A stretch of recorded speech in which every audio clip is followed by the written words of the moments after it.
I think it's a problem with organ donation. Unless it's made compulsory, unless you opt out, and you opt out, you know, that's what's happening in Wales at the moment. That organs are, you know, are donating your organs unless you sign something to the contrary. And now we've got loads of examples of relatives, you know, not wanting to go along with what the deceased person has said. So it's really difficult.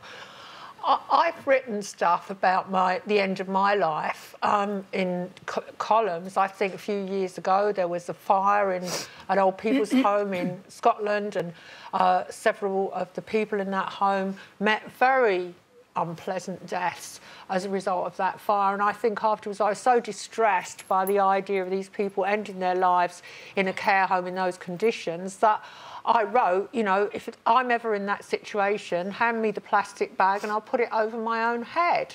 And I've written that again about the poor quality care homes, that I'd rather end my life or have the end of my life enabled rather than live in, you know, a dreadful state. It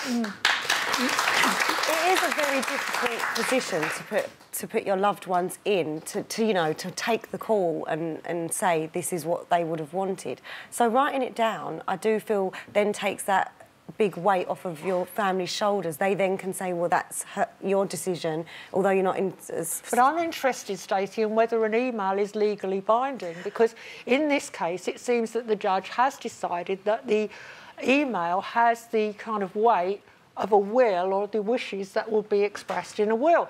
But when you make a will, like if today I said, look, girls, I've really enjoyed working with you, so when I go, you three share my house. Woohoo! Now, yeah, well, you all heard it. Yeah, all the Halloween. Come on, trick or treat, trick or treat. It's not legally binding because we all know that a will has to be witnessed. It's a proper legal document. It's witnessed, and when you make that will, you say you're in sound mind, that you are aware of what you're saying.